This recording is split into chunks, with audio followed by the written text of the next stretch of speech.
Near the end of the Bible are 21 letters from leaders of the early Jesus movement. They were written to small church communities in cities throughout the Roman world.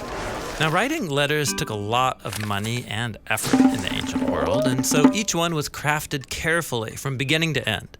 And that means we should read them as one whole literary work. So let's talk about how to read New Testament letters in their literary context. Of all the early Christian leaders, the Apostle Paul wrote the most letters. We have 13 in the New Testament.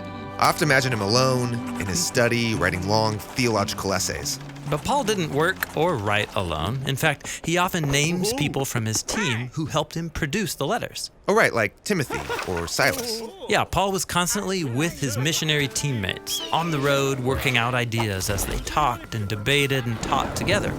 And Paul would have collected speeches, poems, and prayers in notebooks. Like the ones he mentions in his second letter to Timothy. Right, and so Paul would get the right teammates in a room and start pulling together old and new material. Then they would hire a professional scribe and start creating drafts until they were satisfied with how it worked together as one whole. Then mail it off. Yeah, the letter would be given to a trusted teammate who would also be given instructions on how to perform it before the recipients. Perform it like read it aloud? Yeah, most people back then didn't read. And so Paul mentions this more than once in his letters, that they were designed to be heard, which is why they often sound like written speeches. So it's important for us to read and listen to these letters from beginning to end, too, so we can appreciate how each part contributes to the whole. Exactly. Now, every culture has its own practice for how to organize a letter, and in the first century, there was a standard format. You have the opening, which names the author and then the receiver. Then a prayer of thanks or a greeting.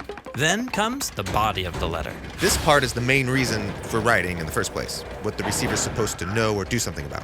Right. And then comes the conclusion, which could have greetings, travel plans, a final request, or a prayer. So it's helpful to see how a New Testament letter breaks down into these parts. Right. So let's take, for example, Paul's letter to the Ephesians. Okay, there's the opening. And then a long thanksgiving prayer to God. And in the center of this opening prayer, Paul introduces the main idea of the whole letter.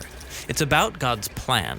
To unite together all things in heaven and earth, in Messiah Jesus. But what does that mean? Well, as we move into the body of the letter, Paul is going to repeat and unpack this rich idea. Right, but in the body of the letter, it's easy to get lost and lose track of what Paul's even talking about. Totally. I mean, the letter to the Ephesians has about 3,000 words. And that one's short compared to his other letters. But remember, Paul wrote these letters to be heard aloud. And so he usually gives clues to the progression of thought with transition words like therefore, or because of this, or so then. Okay, so the body of Ephesians breaks down to a lot of paragraphs, but they all begin with these transition words. Right. And each paragraph has its own main idea. So the first one is about how the risen Jesus is king of everything and everyone. And as for you, that is non-Israelites, you are now included in the new humanity God's creating. Therefore, God's one new family consists of people from all nations. So God has unified a new humanity in Jesus. That's the core idea here. Right, and that theme unites all of the paragraphs in chapters 1 through 3. Then we come to chapter 4, and we get a really significant transition. Therefore.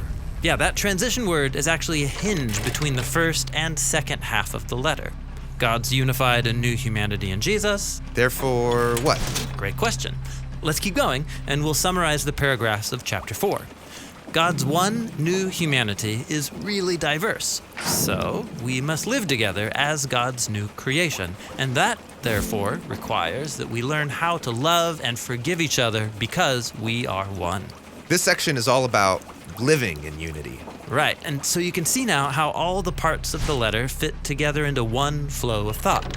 God's unified a new humanity in Jesus, therefore live in a way that fosters that unity.